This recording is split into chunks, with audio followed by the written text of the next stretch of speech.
ನಾನು ರವೆ ಉಂಡೆ ಸಾಫ್ಟಾಗಿ ಯಾವ ಥರ ಮಾಡ್ಕೊಳೋದು ಅಂತ ತೋರಿಸ್ಕೊಡ್ತಾ ಇದ್ದೀನಿ. ನಾನು ಫಸ್ಟಿಗೆ ಒಲೆ ಮೇಲೆ ಒಂದು ಪ್ಯಾನನ್ನು ಇಟ್ಟು ಒಂದು 3 ಸ್ಪೂನ್ ಅಡುಗೆ ಎಣ್ಣೆನ ಆ್ಯಡ್ ಮಾಡ್ಕೊತಾ ಇದ್ದೀನಿ. ನಿಮಗೆ ಅಡುಗೆ ಎಣ್ಣೆ ಬೇಡ ಅಂದರೆ ನೀವು ತುಪ್ಪನೂ ಆ್ಯಡ್ ಮಾಡ್ಕೋಬೋದು. ನನಗೆ ತುಪ್ಪ ಇಷ್ಟ ಇಲ್ಲದಿರೋ ಕಾರಣ ನಾನು ಅಡುಗೆ ಎಣ್ಣೆನ ಆ್ಯಡ್ ಮಾಡ್ತಾಯಿದ್ದೀನಿ. ಅಡುಗೆ ಎಣ್ಣೆನ ಅದು ಎಣ್ಣೆ ಸ್ವಲ್ಪ ಬಿಸಿ ಆದಮೇಲೆ ಡ್ರೈ ಫ್ರೂಟ್ಸ್ನ ಆ್ಯಡ್ ಮಾಡ್ತಾಯಿದ್ದೀನಿ. ದ್ರಾಕ್ಷಿ, ಗೋಡಂಬಿ ಮತ್ತು ಬಾದಾಮ್. ನೀವು ಪಿಸ್ತಾನೂ ಆ್ಯಡ್ ಮಾಡ್ಕೋಬೋದು, ಆಪ್ಷನಲ್ಲು. ನಿಮಗೆ ಯಾವುದು ಡ್ರೈ ಫ್ರೂಟ್ಸ್ ಇಷ್ಟ ಆಗುತ್ತೆ ಅವೆಲ್ಲ ಹಾಕ್ಕೋಬೋದು.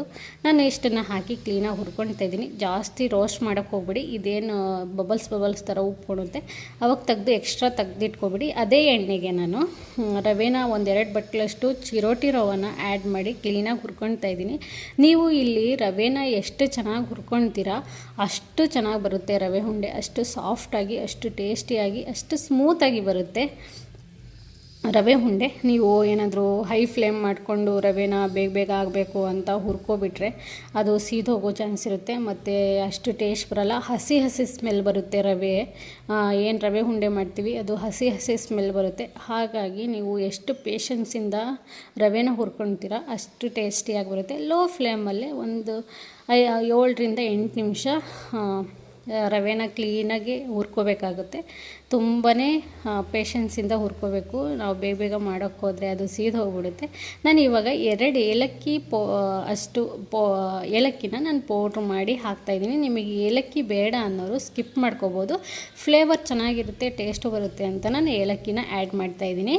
ಈ ಒಂದು ಬಟ್ಲಷ್ಟು ಕೊಬ್ಬರಿನ ತುರಿದು ನಾನು ಕೊಬ್ಬರಿ ತುರಿನ ಆ್ಯಡ್ ಮಾಡ್ತಾಯಿದ್ದೀನಿ. ಯಾಕೆ ಇದಕ್ಕೆ ನಾನು ಎಲ್ಲ ಹಾಕಿ ಮಾಡ್ಕೊಳ್ತಾ ಇದ್ದೀನಿ ಅಂದರೆ ಹುರ್ಕೊಳ್ತಾ ಇದ್ದೀನಿ ಅಂದರೆ ಏನಾದರೂ ಹಸಿ ಅಂಶ ಇದ್ದರೆ ಅದು ಹೋಗುತ್ತೆ. ಹಾಗಾಗಿ ನಾನು ಕ್ಲೀನಾಗಿ ಇದನ್ನೆಲ್ಲ ಮಿಕ್ಸ್ ಮಾಡ್ಕೊಳ್ತಾ ಇದ್ದೀನಿ. ತುಂಬಾ ಟೇಸ್ಟಿಯಾಗಿ ಬರುತ್ತೆ. ನಾನು ಹೇಳಿದ್ನಲ್ವ, ರವೆನ ಬೇಗ ಹುರ್ಕೊಳಕ್ಕೆ ಹೋಗಬೇಡಿ. ಲೋ ಫ್ಲೇಮಲ್ಲೇ ಒಂದು 8-9 ನಿಮಿಷದವರೆಗೂ ಹುರ್ಕೋಬೇಕಾಗುತ್ತೆ.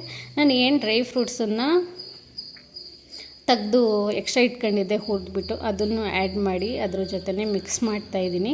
ಮತ್ತು ಇದನ್ನು ಹುರ್ಕೊಳ್ತಾ ಇದ್ದೀನಿ ನಾನು. ಇದೆಲ್ಲ ಹಾಕಿ ಯಾಕೆ ಹುರ್ಕೊಳ್ತಾ ಇದ್ದೀನಿ ಅಂದರೆ ತುಂಬಾ ಟೇಸ್ಟ್ ಬರುತ್ತೆ. ನೀವು ಒಂದು ಸಲ ನಾನು ಯಾವ ಥರ ಮಾಡಿದ್ದೀನಿ ಅದೇ ಥರ ಟ್ರೈ ಮಾಡಿ ಕಮೆಂಟ್ ಮಾಡಿ ಯಾವ ಥರ ಬಂದಿತ್ತು ಅಂತ. ನಾನು 2 ಬಟ್ಲಷ್ಟು ಶುಗರ್ನ ಆ್ಯಡ್ ಮಾಡ್ತಾಯಿದ್ದೀನಿ. ನೀವು ಸ್ವೀಟು ನಿಮ್ಮ ಮನೆಯಲ್ಲಿ ಎಷ್ಟು ಸ್ವೀಟ್ ತಿಂತಾರೆ ಅದ್ರ ಮೇಲೆ ಡಿಪೆಂಡ್ ಆಗುತ್ತೆ. ನಿಮಗೆ ಸ್ವೀಟ್ ಜಾಸ್ತಿ ಬೇಕು ಅನ್ನೋರು ಇನ್ನೊಂದು ಸ್ವಲ್ಪ ಶುಗರ್ನ ಆ್ಯಡ್ ಮಾಡ್ಕೋಬೋದು. ಕಮ್ಮಿ ಬೇಕು ಅನ್ನೋರು ಕಮ್ಮಿನೂ ಆ್ಯಡ್ ಮಾಡ್ಕೋಬೋದು. ಶುಗರ್ನ ನೀವು ಇಡೀ ಶುಗರ್ನೇ ಹಾಕೋಕ್ಕೆ ಹೋಗಬೇಡಿ, ಯಾಕಂದರೆ ಅದು ಚೆನ್ನಾಗಾಗಲ್ಲ. ನಾನು ಇಲ್ಲಿ ಪೌಡ್ರು ಮಾಡಿ ಒಂದು ಗ್ರೈಂಡಲ್ಲಿ ಒಂದು